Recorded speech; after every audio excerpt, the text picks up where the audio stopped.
Bismillahirrahmanirrahim. Assalamualaikum warahmatullahi wabarakatuh.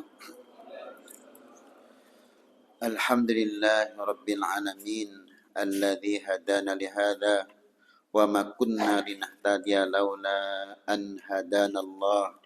Asyhadu an la ilaha illallah wahdahu la syarika lah wa asyhadu anna Muhammadan abduhu wa rasuluh. Allahumma salli wa sallim wa barik ala nabiyyina al-karim Muhammad sallallahu alaihi wasallam wa ala alihi wa sahbihi asma'in. Allahumma la sahla illa ma ja'altahu sahla wa anta tas'alu hazana idza sita sahla. Sadaqallah wa sadaqa Rasul Karim. Bapak-bapak, ibu-ibu, tamu-tamu Allah di rumah Allah yang berbahagia, alhamdulillah kita bisa melanjutkan kembali kegiatan kita rutin yang sifatnya wajib maupun sunnah. Yang wajib sudah kita lakukan yaitu sholat dan sudah kita lakukan dengan berjamaah.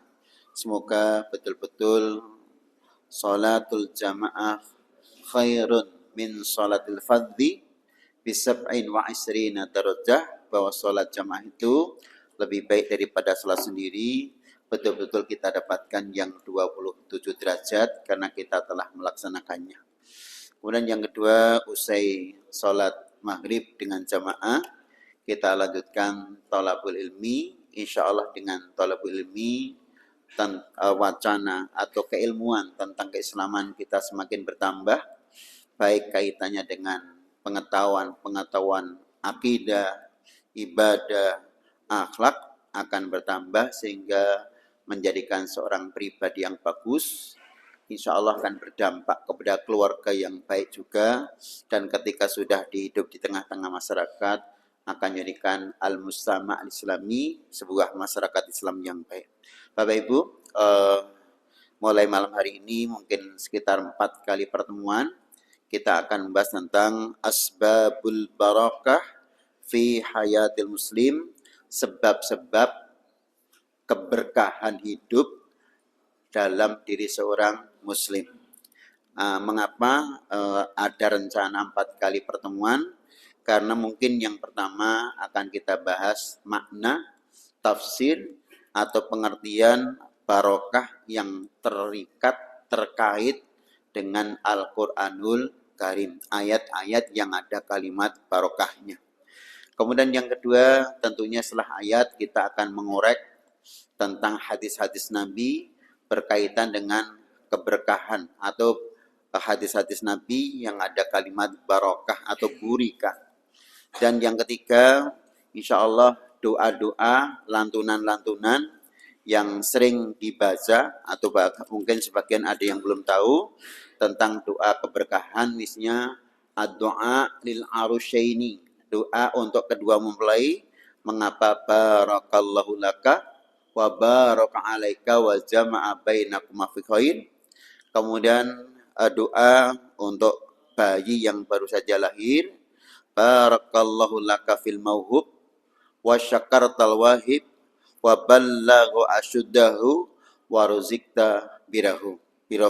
Atau ketika kita masuk rumah baru yang kita sewa, kita bangun dengan kalimat Allahumma anzilni munzalan mubarakan. Mungkin doa-doa itu nanti juga akan ada pertemuan yang ketiga. Dan yang terakhir adalah kaifiyah, bagaimana kita untuk bisa mendapatkan keberkahan itu. Ada beberapa langkah yang kita lakukan baik pribadi, keluarga maupun bersama-sama. Kok ada bersamanya? Ada. Seperti kalimat lau anna ahlal qura amanu wattaqau la fatahna alaihim barakat minas sama. Seandainya penduduk kampung itu mau beriman dan bertakwa, pasti akan kami buka keberkahan. Sehingga di situ tidak bisa pribadi, tidak bisa hanya beberapa keluarga, tapi ahlul qura, sehingga sifatnya banyak, sifatnya komunitas. Karena nanti keberkahan yang akan diturunkan dari langit juga sifatnya lil jami untuk semuanya, tidak hanya untuk satu orang, tidak hanya untuk satu keluarga, tidak hanya untuk satu kampung saja, tetapi juga lil jami. Maka ternyata beriman dan bertakwa juga diperlukan tidak hanya pribadi maupun keluarga, tapi kalau perlu sak kampung semuanya amanu watakau. Ini harapan kita sehingga keberkahan dari langit betul-betul akan turun kepada kita. Tip dari rencana 4 pertemuan kita akan masuk pertemuan yang pertama, ayat-ayat yang ada hubungannya dengan kalimat barokah. Bapak Ibu, ketika kita memperingati Isra Mi'raj, sudah sering dibacakan ayat Al-Quran, A'udzubillahi minasyaitonirrajim, Subhanalladzi asra bi'abdihi laylan minal masjidil haram ilal masjidil aqsa alladzi barakna hawlah linuriyahu min ayatina innahu wassami'ul basir. Maha suci Allah yang telah menjalankan hambanya, yaitu Muhammad bin Abdullah, Rasulullah Muhammad SAW, dari Masjidil Haram ke Masjidil Aqsa di malam hari. Kemudian setelah di Masjidil Aqsa, barokna haulahu, yang kami berikan keberkahan sekitarnya. Nah, makna yang kami berikan keberkahan sekitarnya itu ternyata Ardul Filistin, tanah di Palestina, yang di situ ada Baitul Muqaddas, yaitu adanya Masjidil Aqsa. Nah, apa makna dari tanah Palestina yang Allah berikan keberkahan tersebut? Nah, maknanya satu,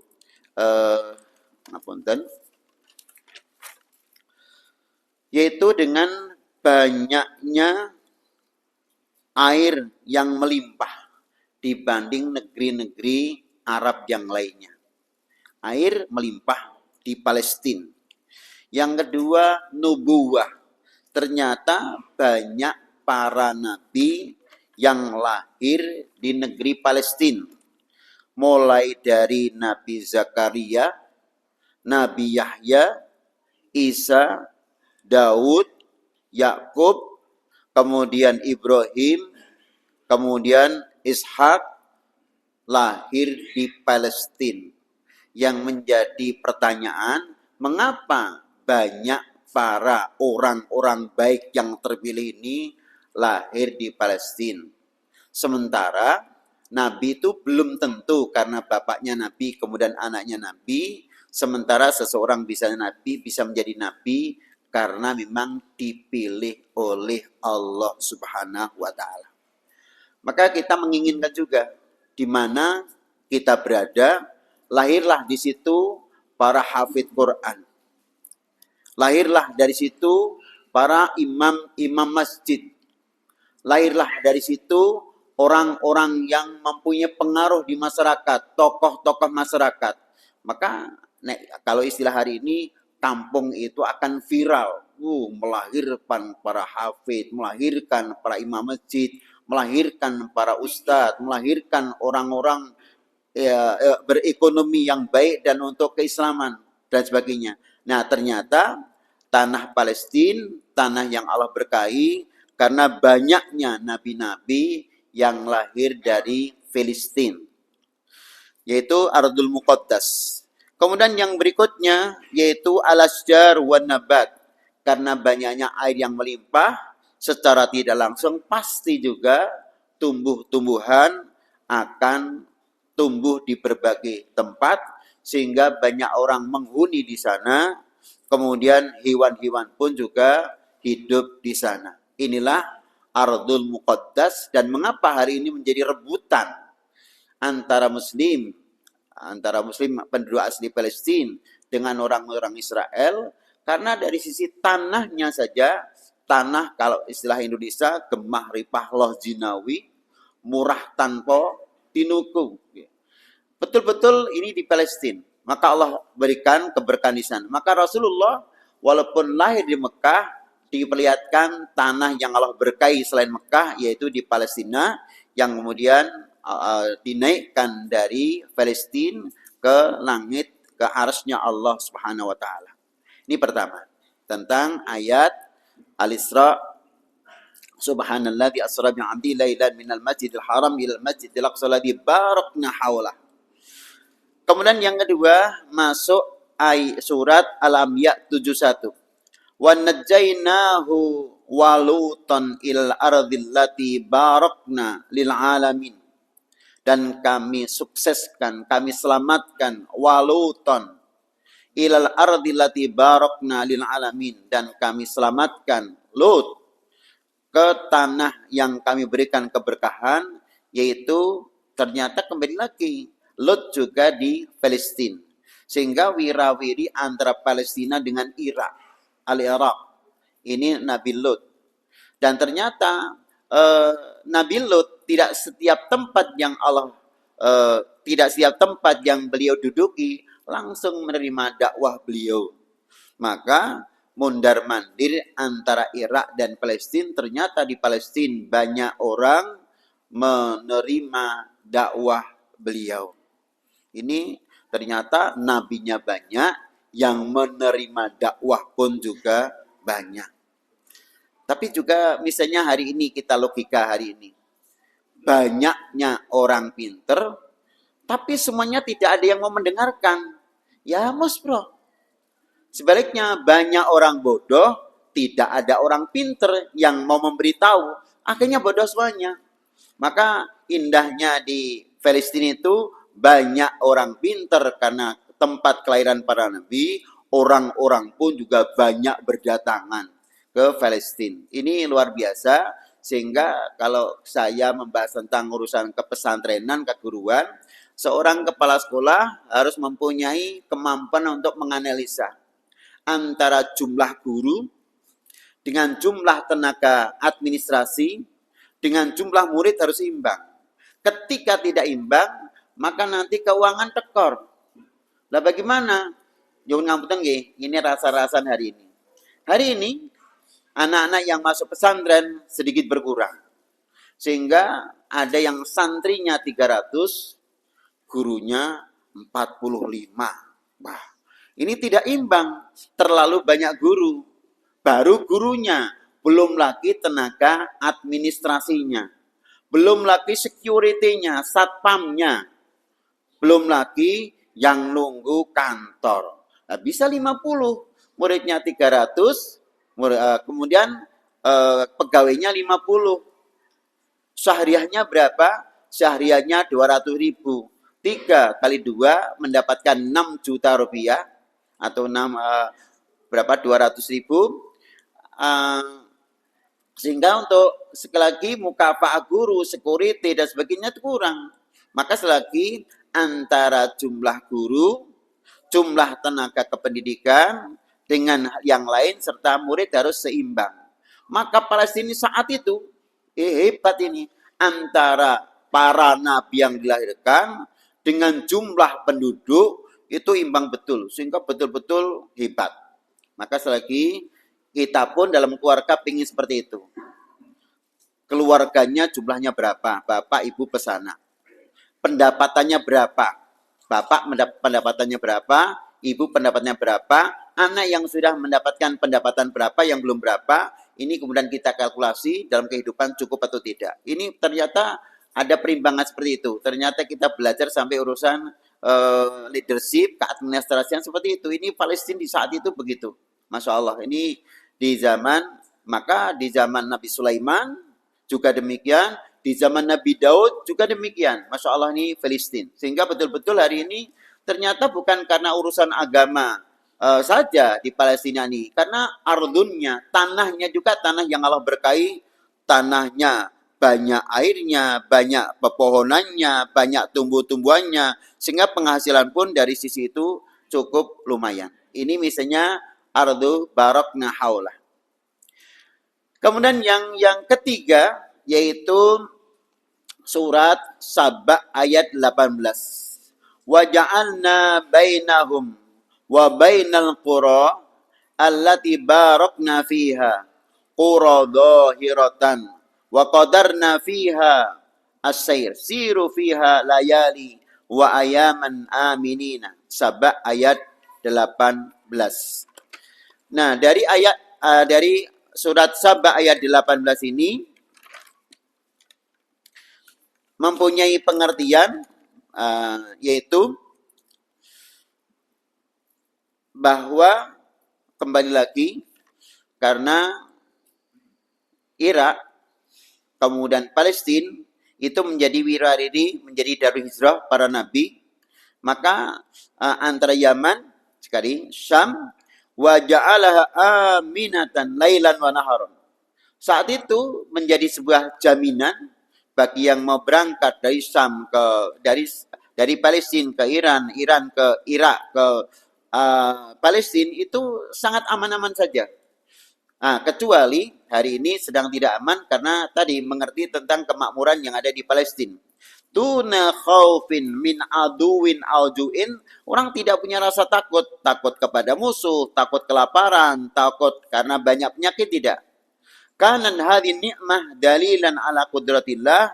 Lakinna kaumus Saba bataru ni'mah. Tapi setelah kaum Saba dengan tanahnya yang luar biasa seperti itu, sedikit demi sedikit mulai tidak mau bersyukur kepada Allah. Akhirnya Allah pernah gantikan negeri, baik itu di Irak, di Iran, itu menjadi sebuah negeri yang pernah kekeringan, yang berkepanjangan. Padahal dulu ada semacam permisalan, orang itu cukup dengan membuat tumbuh jalan di kebun-kebun itu, kemudian buah-buahan yang sudah matang pada jatuh sendiri. Ternyata jatuh sendiri, matang karena tua, dengan matang karena matang timbu kali matang tua niku apik pundi nggih? Apik matang tua.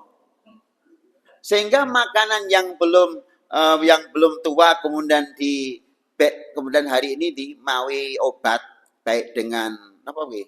Disemprot. Itu ternyata matangnya itu enggak merata, Pak. Nggak merata. Maka saat itu buah itu tidak sempat diambili, yang sudah matang, tua, jatuh sendiri, dan tidak cepat membusuk. Tetapi yang matang dipaksakan itu lebih cepat membusuk. Itulah negeri Sabak sebelumnya, yang kemudian oleh Allah SWT di tempat tersebut ada Nabi Yunus alaihissalam, kemudian melelehkan diri karena orang-orang Israel tidak mau bersyukur atas nikmat Allah. Itulah mulainya Bani Israel mulai sudah tidak banyak bersyukur kepada Allah, termasuk nanti diabadikan dalam surat Al-Baqarah tentang ngeyelnya untuk sekedar menyembelih hewan dari sapi itu. Banyak pertanyaan, saking cerdasnya, ujung-ujungnya cuma tidak mau menyembelih. Memang begitu. Oh, Israel itu wong pinter-pinter, Pak, cerdas-cerdas. Tetapi rata-rata karena cerdas yo ngeyel-ngeyel. Dan akhirnya cuman nggak mau juga untuk menyembelih hewan tersebut. Inilah dari kisah Yunus alaihissalam, yaitu Sabak. Kalau kita berbicara Sabak, tidak bisa lupa berbicara tentang Nabi Sulaiman ketika menghadirkan Ratu Bilqis. Nah, karena tanahnya begitu subur, kemudian istananya Sulaiman begitu menggiurkan, sampai Raja Ratu Bilqis itu datang ke istana beliau. Nyuwun ngapunten, dikira air sampai cincing-cincing munggah ngata lho. Wah, dikira banyu, ternyata itu kilauan emas dan perak. Dinding-dindingnya. Nah, kelihatan betisnya. Maka saat itu secara manusiawi, nyuwun ngapunten, memang karena keterangan begitu, Nabi Sulaiman pun melihatnya dengan tidak sengaja. Maka bapak-bapak ketika penjaringan melihat wanita cantik tidak sengaja, itu penglihatan pertama ora dosa, Pak. Nah, tapi nanti penglihatan yang kedua itu jadi masalah. Pokoknya anggar jam itu enek saka cah kidul ngalor lewat kene iki. Lah, sesuk nang pinggir dalan engko 5 menit lagi. Nah, yang kedua, ketiga itu yang dosa. Itulah Ali bin Abi Thalib pernah, ini cerita loncat ya. Ali bin Abi Thalib pernah hidungnya itu bercucuran darah. Kemudian sahabat Nabi, ya Ali, mengapa hidungmu berdarah? Sebentar, tidak akan aku hilangkan sampai aku ketemu dengan Rasulullah Sallallahu Alaihi Wasallam. Setelah sampai kepada Nabi, ya Ali, mengapa hidungmu berdarah? Ya Rasulullah, aku melihat seorang wanita cantik, kemudian aku lihat terus sampai aku nebrak tembok. Wow. Ini ke persis cah cilik dolangan layangan, saking asiknya layangan mobil mandek ditebrak.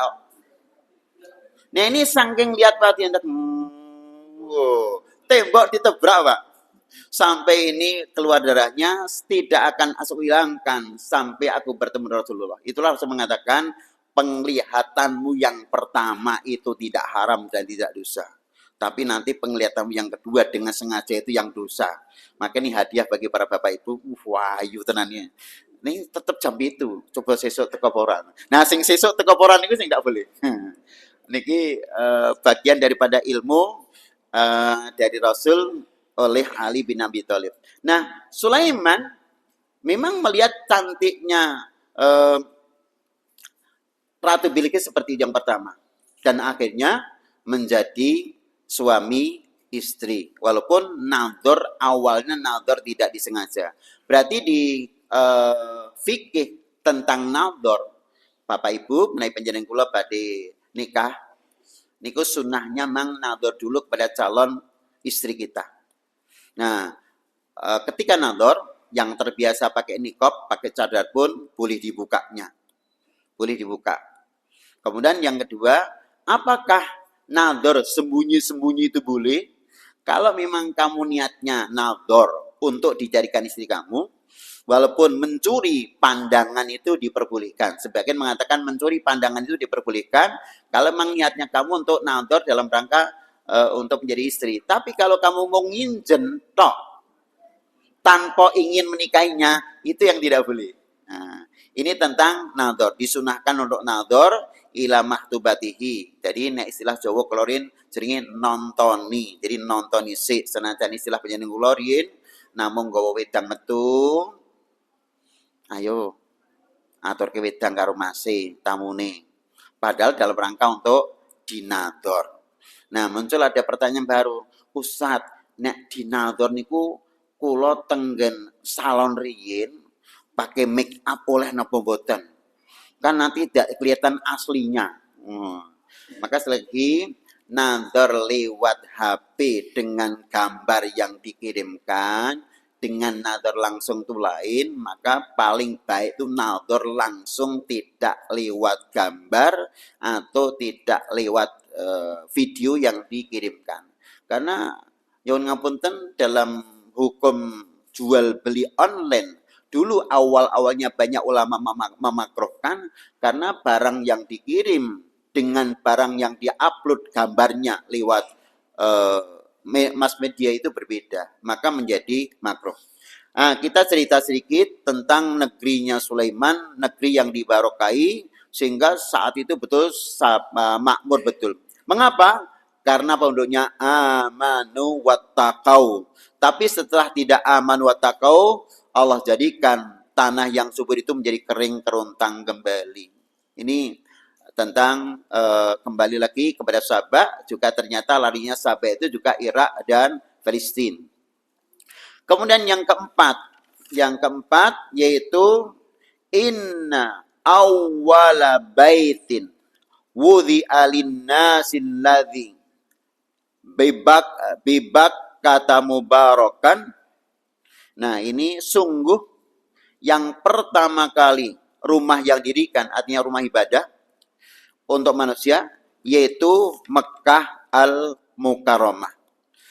Bak kata mubarakan nama lain dari Al-Makkah Al-Mukarramah, yaitu Ka'bah Al-Musrifah. Allati taqau fi Makkah wa awwalu baitin wudi'a li ibadatillah, yaitu Mekkah Al-Mukarramah yang hari ini kita bisa lihat, bisa saksikan Ka'bah yang kita gunakan untuk tawaf 7 kali itu. Maka itu ternyata adalah rumah Allah yang pertama kali Maka kalau kita mendapatkan cerita itu yang membangun Ibrahim itu hanya melanjutkan, sebetulnya itu yang membangun malaikat semenjak Nabi Adam alaihissalam, kemudian dilanjutkan oleh Nabi Ibrahim, kemudian dilanjutkan oleh generasi berikutnya sampai Rasulullah Shallallahu Alaihi Wasallam. Kemudian mengapa Mekah itu disebut Baitun Mubarakun, rumah Allah yang penuh barokah? Alasannya kathiruz ziyarat al khairat wal barokat. Banyaknya para pengunjung dan orang yang mengunjungi Mekah pasti orang baik. Yang mengunjungi Mekah pasti orang baik.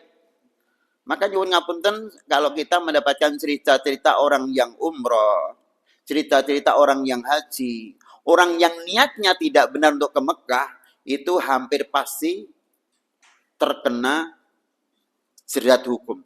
Ngapunten, ini pernah kami sampaikan. Saya mendapatkan cerita dari tour leadernya salah satu travel. Jadi ada orang Pakistan itu ketika tawaf tuh sudah berkali-kali, hampir tiap itu tawaf terus. Ternyata nyuwun ngapunten, ini kasus karena kasus yang tidak bagus ya, tidak perlu ditiru. Ternyata mung pengen golek singgolan. Nggih. Lah kan putra putih campur. Kita hanya pakai baju satu lembar. Nggih. Ternyata sedang ibadah juga ininya niku mumpung ini kesempatan. Iya. Bapak Ibu, orang yang terbiasa pakai niqab ketika tawaf dilepas niqabnya. Kan begitu nggih? Ketika tawaf kita bisa melihat kecantikan orang lain karena niqabnya, cadarnya pun dibuka. Dan syaratnya memang harus suci terlebih dahulu. Nah, di situ terekam CCTV, nyuwun ngapunten, tidak segera golek singgolan. Di single ke senjatanya itu, sampai terekam CCTV berkali-kali dan berhari-hari, akhirnya ditangkap oleh askar. Maka ini niat yang jelek langsung tertangkap. Yang kedua, katanya di Madinah itu yang pakai sandal bagus-bagus itu banyak. Wah, aku pengen juga sandal nang Madinah. Kan jenengan kula dikasih jam nggih. Ketika sudah waktunya jam, sandal itu tidak segera diambil kan disorok nggih. Disorok ke sebelah nek riyen nggih, sebelah terus tempat yang putih-putih itu. Ternyata jauh dari negeri, berbagai macam negeri, nang Madinah mau pengen nyolong sandal ya. Ketangkap juga, Pak. Ngapunten, niat yang jelek dari jauh tuh tetap rata-rata, apalagi di Haramain, baik di Mekah maupun Madinah, rata-rata akan terkena masalah. Karena yang jaga langsung dari Allah. Dan itu ternyata bukan hal yang baru. Ketika Abraha datang ke Mekah untuk menyerang Ka'bah, yang melawan bukan manusia. Yang melawan apa, Pak? Burung ababil. Kuwate kayak gitu kalah karo manuk. Nggih. Seperti pernah kita ceritakan, kuatnya kayak Fir'aun kalah karo kekabyuk banyu. Kuwate kaya Namrud kalah karo digigit apa mati nih? Nyamuk. Nah, ini makanya sekali lagi kami sampaikan kepada para Bapak Ibu, karena nanti di bulan Desember ini kayaknya banyak yang sudah mendaftar untuk umroh, maka niatkanlah betul-betul walillahi 'alan nasi hijjul bait man istata'a ilaihi sabila. Kemudian yang kedua, kaitannya dengan umroh juga begitu, labbaik Allahumma umrotan, begitu kita sudah masuk ke mikot, kita sudah niat labbaik Allahumma umrotan, di sini datang untuk memenuhi panggilanmu, tolong jangan niat yang lain karena pengen nyinggol wanita, karena pengen lihat kecantikan wanita, karena pengen mengambil barang-barang orang lain, atau niat-niatan yang lain, karena hampir pasti seluruh kejahatan termasuk Abraha ingin menghancurkan Ka'bah, Allah hancurkan terlebih dahulu sebelum mendekati Ka'bah. Ustaz yang meden-medene Ya memang begitu. Iya begitu. Nanti tanya yang sudah niku Bapak niki Pak Dimas niku sudah ngetan ngulon umroh terus, haji terus. Nanti bisa tanya. Ini tentang bakah mubarokan karena banyaknya orang ziarah dan rata-rata orang ziarah adalah orang-orang baik ila yaumil qiyamah. Maka kalau kita ambil juga kesimpulan, mbok pilih dalam panjenengan kok tiap hari ada tamu, tiap hari nek tamu kok kerasan wonten dalam panjenengan, kok tamu nih apik-apik ra ono tamu sing elek, insyaallah dalam panjenengan diberkahi. Tapi anggere tamu kok maling, aduh, tamu kok mung mampir pipis tok, tamu hanya ngotori dan sebagainya, itu kemungkinan rumah kita tidak barokah. Satu di antara sekian, nanti insya Allah akan kita bahas tentang bagaimana mendapatkan keberkahan. Rumah kita hendaknya dibagi untuk urusan sholat, yaitu sholat sunnah. Karena sholat yang wajib itu baiknya dikerjakan berjamaah di masjid, sementara sunnah dikerjakan di rumah. Seketika rumah itu kita gunakan untuk membaca Quran, nawiru buyutakum bitilawatil Quran, insya Allah rumah kita barokah. Nggih, Pak. Jin tidak mau masuk, ular tidak mau masuk, orang-orang jahat tidak mau masuk. Nggih. Niki tentang urusan keberkahan rumah kita sebagaimana berkahnya Baitullah Ka'bah Al-Mukarramah. Jadi mereka ziarah itu terus berdatangan nanti sampai hari kiamat.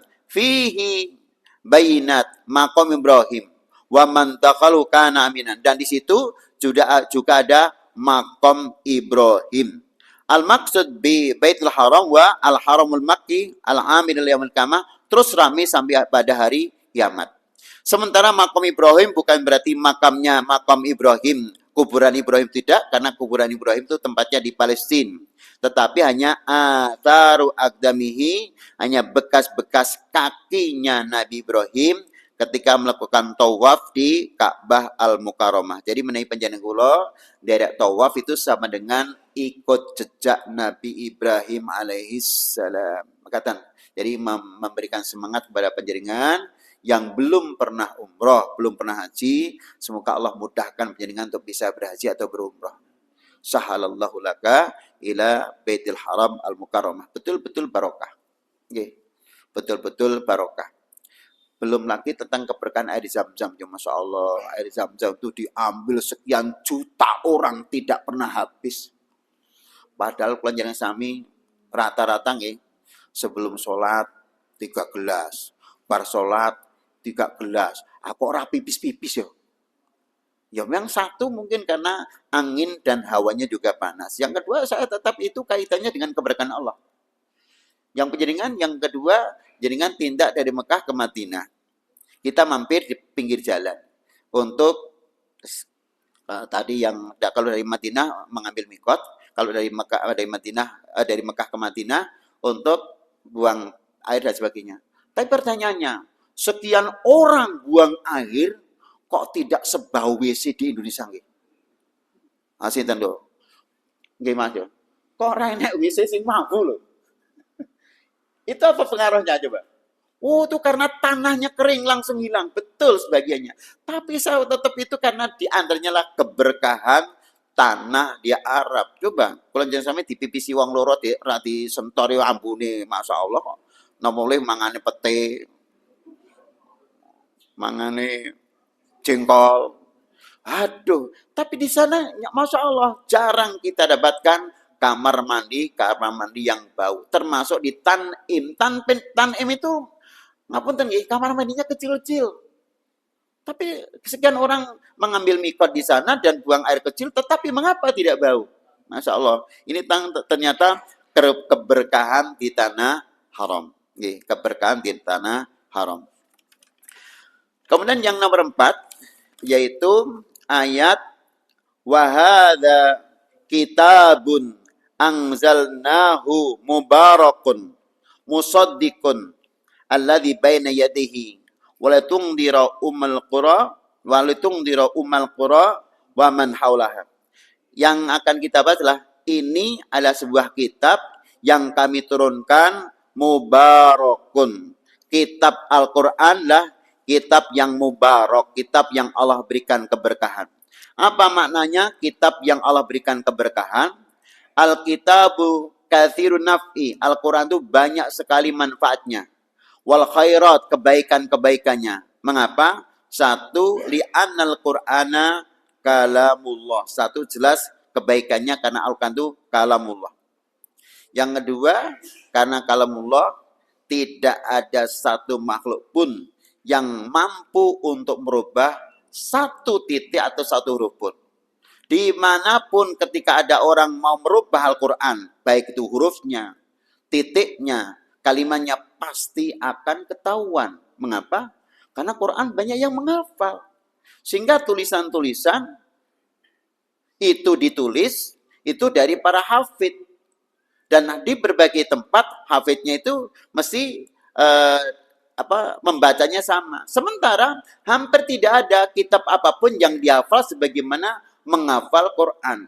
Nuwun ngapunten, sekedar untuk pembanding saja. Panjenengan kula maca Tribun, panjenengan kula maca Jawa Pos, panjenengan kula maca Solo Pos. Atau berbagai macam surat kabar yang ada nggih.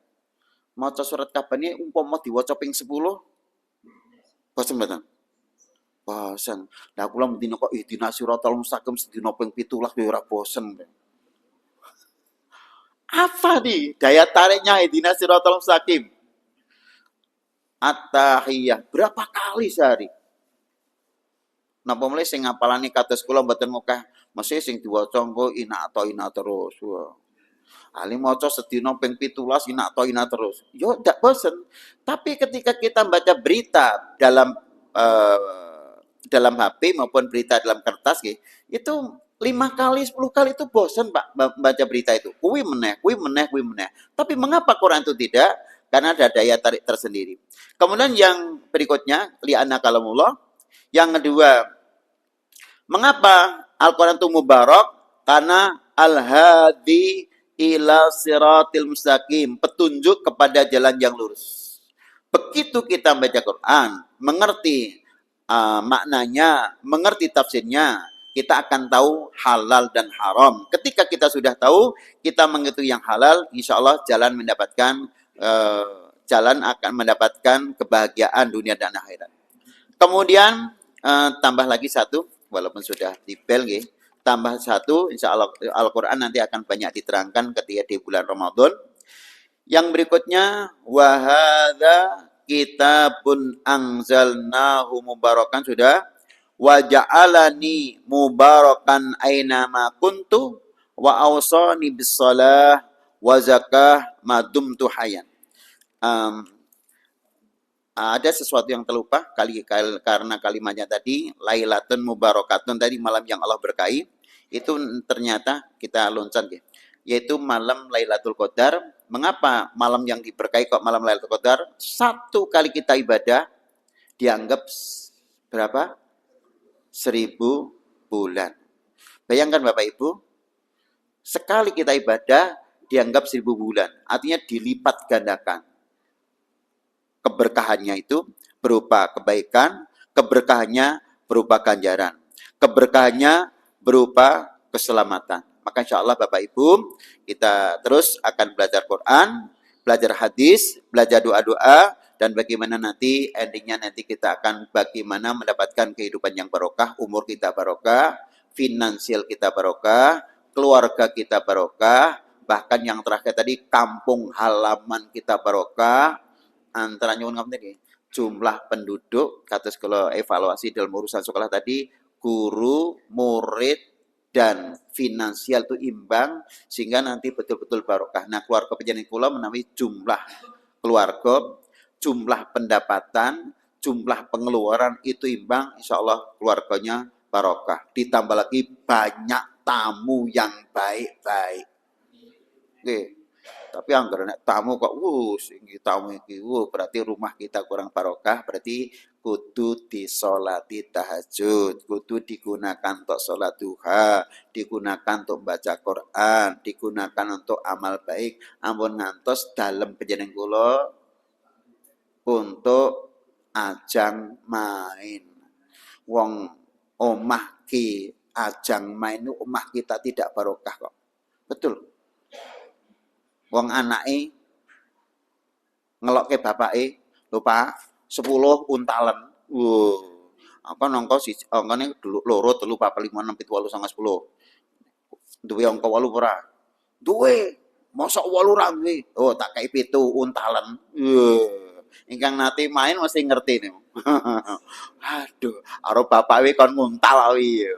Guru angka 6, 7, 8. Aku kowe duwe as apa ora? Kowe ndek keriting apa ora? Kowe ndek wajik apa ora? Duwe waru apa ora? Wow, untalen lho. Wah, astagfirullah. Ngapunten. Niki kula balen-baleni supaya rumah kita tidak digunakan untuk hal-hal yang sifatnya jelek, agar rumah kita barokah. Mekaten yang kami sampaikan malam hari ini insyaallah pada yang akan datang hadis-hadis yang berkaitan dengan keberkahan. Semoga kita bisa melanjutkan taklim ini agar hidup kita menjadi barokah. Sekian, subhanaka Allahumma bihamdika asyhadu an la ilaha illa anta astaghfiruka wa atubu ilaik. Wassalamualaikum warahmatullahi wabarakatuh.